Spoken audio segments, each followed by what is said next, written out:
Disturbo borderline di personalità, DBT, mindfulness, disregolazione emotiva, impulsività, consapevolezza. Come si collega tutto questo? Oggi ne parliamo insieme. Resta con me.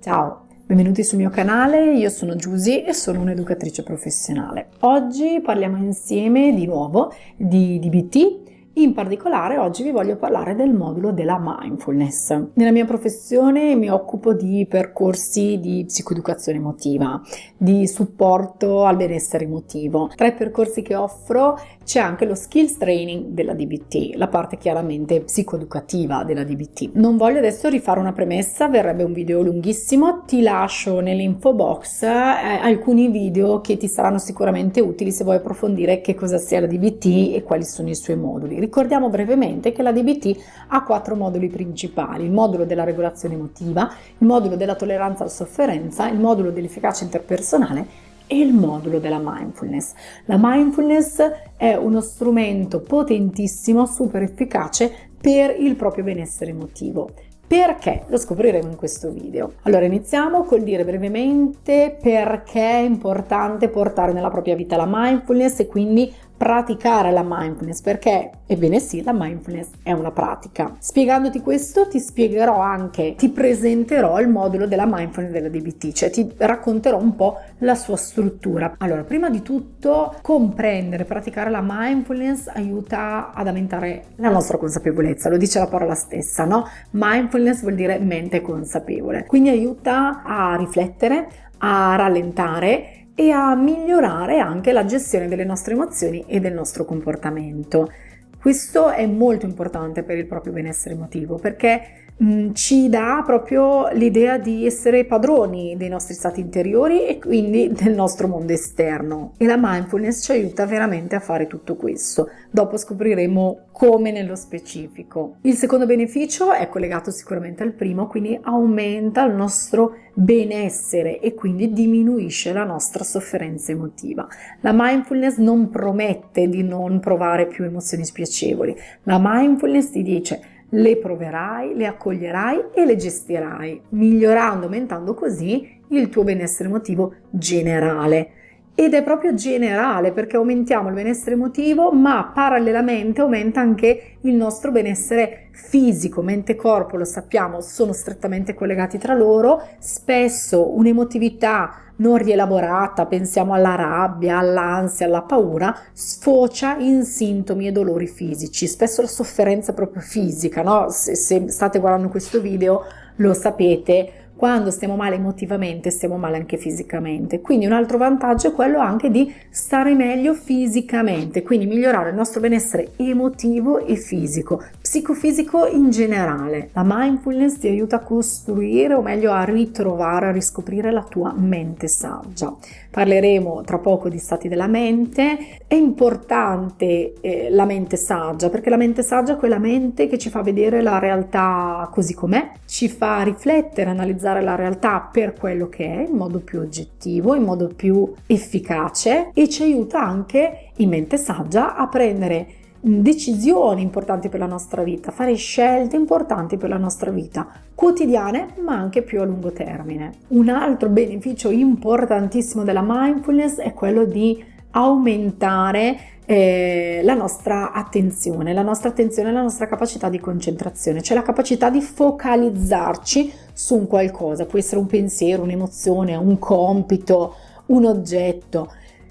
Quando stiamo male emotivamente ci sentiamo frastornati, disorientati, poco contatto con anche le nostre capacità e le abilità cognitive. Ecco, la mindfulness aiuta a ritrovare lucidità, apertura mentale, attenzione, e quindi ci fa sentire più efficaci e più produttivi. Un altro vantaggio della mindfulness, anzi altri vantaggi della mindfulness, è che migliora la relazione con gli altri, perché attraverso la mindfulness alleniamo le nostre capacità di validazione, empatia, compassione, comprensione di noi stessi ma anche degli altri. Questo è molto importante riparlando di benessere emotivo, perché noi stiamo bene anche se stiamo bene insieme agli altri. Inoltre praticare la mindfulness, come dire, allena e sviluppa anche altri atteggiamenti che possiamo avere nella nostra vita, perché la mindfulness è sia, lo vedremo, una pratica formale, quindi fatta di meditazione, esercizi strutturati o semistrutturati, ma è anche una pratica informale, uno stile di vita, un approccio alla vita.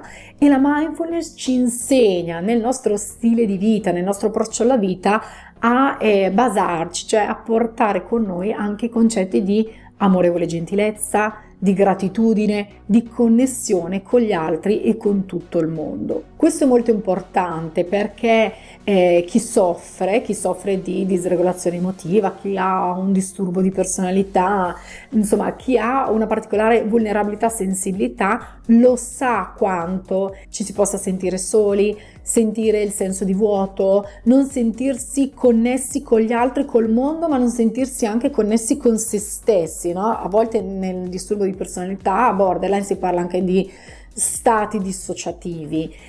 Quindi la mindfulness aiuta a riconnettere noi stessi e gli altri attraverso l'amorevole gentilezza e la gratitudine. Ma in concreto questo modulo della DBT, questo percorso, come fa a passarci tutto questo e a raggiungere tutti questi obiettivi, tutti questi benefici? Allora, c'è sicuramente una parte, diciamo, di comprensione di alcuni concetti di base, di alcune abilità di base che vengono chiamate abilità nucleari della mindfulness. Si inizia ad esempio parlando di chiarendo i concetti degli stati della mente, quindi si approfondiscono i concetti di mente saggia, mente razionale, mente emotiva, si analizzano le differenze, si capisce come ogni stato della mente è collegato con l'altro e poi si cercano di analizzare, proprio comprendere le abilità della mindfulness, cioè le abilità del cosa e le abilità del come. Le abilità del cosa spiegano cosa fare se voglio praticare la mindfulness, essere in un atteggiamento mindfulness. Queste abilità adesso non le approfondiremo in questo video chiaramente, però parliamo di osservare, descrivere, partecipare. Questi tre abilità, questi tre atteggiamenti, comportamenti, sono un insieme di atteggiamenti e comportamenti, vengono ben analizzati e collegati con la tua vita reale. E poi vengono spiegate anche le abilità del come. Le abilità del come è, ok, devo osservare, descrivere, partecipare, ma come farlo? Il come è in modo non giudicante, facendo una cosa alla volta nel qui ed ora, nel momento presente e in modo efficace. Chiaro che detto così può voler dire tutto o nulla, però poi il percorso lo spiega molto bene cosa vuol dire tutto questo. Oltre questa parte, diciamo, più di comprensione della parte più teorica della mindfulness, ma vedrete che non è così teorica, fa proprio parte della nostra vita, è importante che chi vi segue in questo percorso sappia collegare tutte queste parti teoriche alla vostra vita vera, questo è il passaggio fondamentale.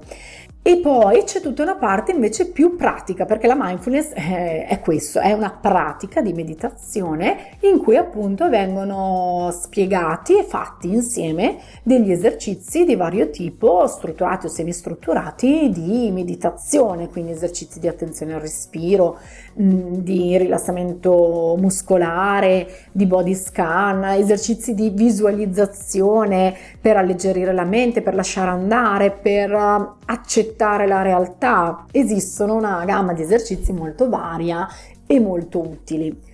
Ecco, questo è tutto il percorso della mindfulness. Capisco che in un video spiegarlo è veramente riduttivo. Se sei interessato a capirlo di più, anche solo a capirlo in modo visivo più strutturato, ti invito ad andare sul mio sito, perché io ho creato un video percorso mindfulness che si chiama la mindfulness come strumento educativo e parte chiaramente da tutti questi concetti che ho appena detto. Quindi se sei interessato vai a vedere, ti lascio anche tutte le informazioni nell'info box. Se invece poi sei interessato a fare un percorso individualizzato, non ti preoccupare, contattami e vediamo di fissare gli incontri. Spero di esserti stata utile e spero soprattutto di averti trasmesso l'importanza e la potenza di questo strumento che è la mindfulness. È tanto potente che viene appunto utilizzato nella DBT, che è uno strumento ancora più ampio per il benessere emotivo, per la regolazione emotiva, per il disturbo di personalità borderline, ma non solo. Se ti è piaciuto questo video, mi raccomando, iscriviti al canale, lascia un like, per te sono azioni semplicissime, ma per me sono molto importanti, mi aiutano nel mio lavoro e noi ci vediamo la prossima settimana in un nuovo video. Ciao!